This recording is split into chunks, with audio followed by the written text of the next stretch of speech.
आजादी के बाद चीन पाकिस्तान पर तगड़ा प्रहार। अचानक भारत के फैसले ने बढ़ा दी धड़कनें। जिन्ना से इस तरह बदला लेगा हिंदुस्तान। पूरी हुई तैयारियां, हाथ मलता रह गया पाकिस्तान। चीन पाकिस्तान के जख्मों पर 1 लाख करोड़ का नमक। भारत सिखाएगा इन दोगलों को सबक। चीन पाकिस्तान के खेल में शामिल हुआ भारत। मौके पर भारत के चौके ने खोल दी किस्मत। 1 लाख करोड़ का हुआ फायदा। अमित शाह का ताबड़तोड़ कदम। दोस्तों, अब भारत भी पाकिस्तान और चीन के साथ हर तरह का खेल खेलने के लिए तैयार हो चुका है और इसी खेल में अब ये दोनों देश भारत से पटक पटक कर मार खा रहे हैं। जाने किस महापुरुष ने कहा था, प्रेम और युद्ध में सब उचित है। अब उस व्यक्ति ने भी सोचा नहीं होगा कि भारत इसे कुछ ज्यादा ही गंभीरता से ले लेगा। चीन और पाकिस्तान से दोहरा मोर्चा संभालते हुए भारत ने हाल ही में जो तरीका चुना है वो अनोखा भी है और ये दोनों ही शत्रु देशों के घाव पर नमक रगड़ने समान होगा। इस वीडियो को ध्यान से देखिए और जानिए कैसे भारत ने चीन और पाकिस्तान से निपटने हेतु एक अनोखी नीति अपनाई जिससे हमें जबरदस्त धन लाभ मिलेगा। तो अविलंब आरंभ करते हैं। हाल में एक महत्वपूर्ण निर्णय के अनुसार गृह मंत्रालय ने शत्रु पार्टी एनिमी प्रॉपर्टी को बेचने की प्रक्रिया प्रारंभ कर दी है। ऐसी कुल इंडिया में 12,611 एनिमी प्रॉपर्टीज को चिन्हित किया गया है जो 20 राज्यों में फैली है। अभी तक सरकार ने केवल चल शत्रु संपत्ति, मूवेबल एनिमी प्रॉपर्टी जैसे सोना और शेयरों को बेचकर ही 3,400 करोड़ रुपए की कमाई की। हालांकि अब सरकार मकान, जमीन और अन्य अचल संपत्तियों को बेचने के लिए कमर कस चुकी है। इनकी बिक्री के संबंध में त्वरित निर्णय लेने के लिए सरकार ने 2020 में एक मंत्री स्तरीय समिति का गठन किया था जिसके अध्यक्ष गृह मंत्री अमित शाह हैं। इन्हें बेचकर सरकार को 1 लाख करोड़ रुपए की कमाई होने की उम्मीद है और इस बिक्री को ऑनलाइन माध्यम से संपन्न किया जाएगा। रोचक बात यह है कि इनमें सबसे ज्यादा शत्रु प्रॉपर्टी उत्तर प्रदेश में है जहां ऐसी 6,255 अचल संपत्तियां हैं। फिलहाल जो टोटल 12,611 शत्रु संपत्तियां हैं उनमें से 12,485 पाकिस्तानी नागरिक और 126 चीनी नागरिकों की है। एनिमी प्रॉपर्टीज इंडिया को उन सभी युद्धों से कनेक्शन है जिनमें भारत ने प्रत्यक्ष रूप से भाग लिया, चाहे वो चीन के विरुद्ध हो या फिर पाकिस्तान के विरुद्ध। 1965 और 1971 में युद्ध के बाद भारत से पाकिस्तान में बड़ी संख्या में पलायन हुआ। ऐसे में जो लोग भारत में अपने घर और फैक्ट्रियां छोड़कर पाकिस्तान के नागरिक बन गए, उनकी संपत्तियों को भारतीय रक्षा अधिनियम 1962 के तहत भारत ने अपने नियंत्रण में ले लिया। इन्हीं संपत्तियों को शत्रु प्रॉपर्टी कहा जाता है। शॉर्ट में समझिए तो शत्रु संपत्ति का सीधा सा मतलब है शत्रु की संपत्ति, दुश्मन की संपत्ति। फर्क बस इतना है कि वो दुश्मन किसी व्यक्ति का नहीं, मुल्क का है, जैसे पाकिस्तान और चीन। 1947 में भारत पाकिस्तान का बंटवारा हुआ। जो लोग पाकिस्तान चले गए वो अपना सब कुछ तो उठाकर नहीं ले गए, बहुत कुछ पीछे छूट गया। घर, मकान, हवेली, कोठियां, जमीन, जवाहरात, कंपनियां वगैरह वगैरह, इन सब पर सरकार का कब्जा हो गया। आसान भाषा में यूं समझिए कि जिनका इन संपत्तियों पर मालिकाना हक था वो तो चले गए पराए मुल्क में, जायदाद यहीं पर रह गई। अब इस जायदाद को भारत सरकार बेचने जा रही है। शत्रु संपत्ति एक और तरह की भी होती है।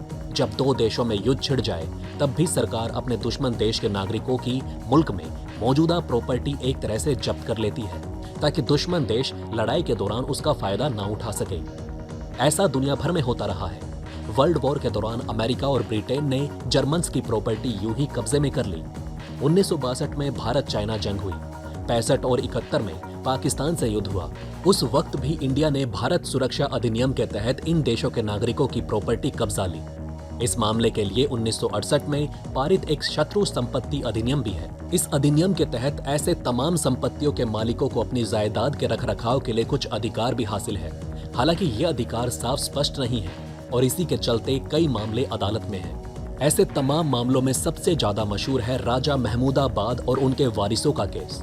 ये केस बड़ा दिलचस्प है तो बड़ी लंबी दास्तान, लेकिन थोड़े में समेटने की कोशिश करते हैं। महमूद आमिर महमूद खान नाम के एक शख्स ने 40 साल से ज्यादा अरसा अपने विरसे के लिए लड़ाई लड़ी है। इनका ताल्लुक यूपी के सीतापुर से है। यहाँ कभी उनके पुरखों की रियासत हुआ करती थी, महमूदाबाद रियासत। आज भी महमूद आमिर महमूद खान साहब को राजा महमूदाबाद कह के ही पुकारा जाता है। जब बंटवारा हुआ था तब उनके पिताजी आमिर अहमद खान इराक चले गए। बाद में सन 57 में उन्होंने पाकिस्तान की नागरिकता ले ली, लेकिन बेटे ने नहीं ली, वो भारतीय नागरिक बने रहे। जब पाकिस्तान के साथ 65 की लड़ाई हुई, सरकार ने राजा महमूदाबाद के तमाम प्रॉपर्टी को शत्रु संपत्ति घोषित कर दिया। बेशुमार प्रॉपर्टी लखनऊ, सीतापुर, नैनीताल में फैली हुई है। राजा महमूदाबाद कोर्ट गए। इंदिरा गांधी से लेकर मोरारजी देसाई तक कई प्रधानमंत्रियों से गुहार लगाई, लेकिन कुछ न हुआ। फिर कुछ हुआ भी तो न्यायपालिका के रास्ते। पहले मुंबई हाई कोर्ट ने और बाद में सुप्रीम कोर्ट ने फैसला राजा के हक में दिया। कहा कि राजा साहब भारत के नागरिक हैं और किसी तरह से राष्ट्र के शत्रु नहीं, लिहाजा उनकी सारी जायदाद उन्हें वापस कर दी जाए। लेकिन कहानी यही खत्म नहीं होती।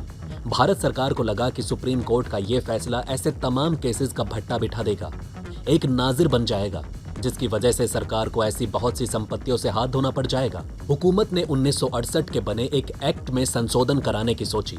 17 मार्च 2017 को ये अमेंडमेंट भी हो गया। नए कानून के हिसाब से एनिमी प्रॉपर्टी की व्याख्या बदल गई।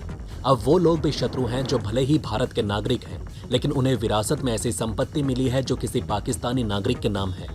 इसी संशोधन ने सरकार को ऐसी प्रॉपर्टी बेचने का भी अधिकार दे दिया।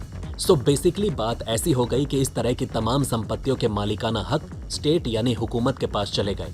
नतीजतन राजा महमूद की सारी संपत्ति अब भारत सरकार की है। ये बात केवल उन पर ही लागू नहीं हुई जो पाकिस्तान गए, बल्कि 1962 के युद्ध के बाद चीन में बसने वाले भारतीयों की संपत्ति को भी शत्रु प्रॉपर्टी घोषित कर दिया गया। परंतु इस पर कुछ समय के लिए विराम भी लगा था। असल में 1966 में पाकिस्तान के साथ इस पर एक समझौता करने का भी प्रयास किया गया। 1966 में ताशकंद में दोनों देशों ने इस बात पर सहमति जताई कि उन लोगों की संपत्तियां वापस की जाएंगी जो युद्ध के बाद भारत पाकिस्तान में फंस गई हैं। परंतु यह समझौता कभी पूर्ण रूप से लागू नहीं हो पाया। इसलिए नहीं हो पाया क्योंकि पाकिस्तान ने 1971 में अपनी तरफ की उन सारी संपत्तियों को बेच दिया जो भारत आ चुके भारतीयों की थी, जिसमें संभवतः 1947 से पूर्व अविभाजित भारत के पंजाब, सिंध जैसे प्रांत के भारतीयों की भी संपत्ति थी। इसके बाद भारत ने भी समझौते से अपने पैर पीछे खींच लिए। अब सवाल ये उठता है, क्या जिन्ना हाउस जैसी संपत्ति भी बिकेगी? अब ऐसे में एक प्रश्न ये भी उठता है कि अगर वर्तमान में इंडिया 12,000 से अधिक एनिमी प्रॉपर्टी बेच रहा है, तो क्या वो जिन्ना हाउस जैसी संपत्तियों की बिक्री भी करेगा, जिस पर आज भी पाकिस्तान दावा करता है? इस पर गृह मंत्रालय ने कुछ भी स्पष्ट नहीं किया। परंतु जिस गति से भारत सरकार अन्य संपत्तियों को बेच रहा है, उस हिसाब से ये पूर्णतः असंभव भी नहीं है।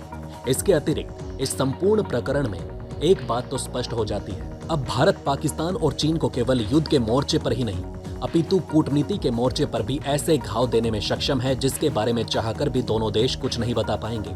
तो दोस्तों, अब आप हमें कमेंट सेक्शन में बताइए कि क्या आपको ये बातें पहले से पता थी? अगर नहीं तो इनमें से कौन सी बात आपको सबसे ज्यादा इंटरेस्टिंग लगी, और कमेंट बॉक्स में जय हिंद लिखना ना भूलिएगा। तो दोस्तों, हमारे इस वीडियो में हमने आपको बहुत सी बातें बताने की कोशिश की। अगर आपको हमारी ये कोशिश अच्छी लगी हो तो प्लीज लाइक करें इस वीडियो को, और इसी तरह की और जानकारी पाने के लिए सब्सक्राइब करें हमारे चैनल को। जितना हो सके इस वीडियो को शेयर करना ना भूलें। जय हिंद, जय भारत।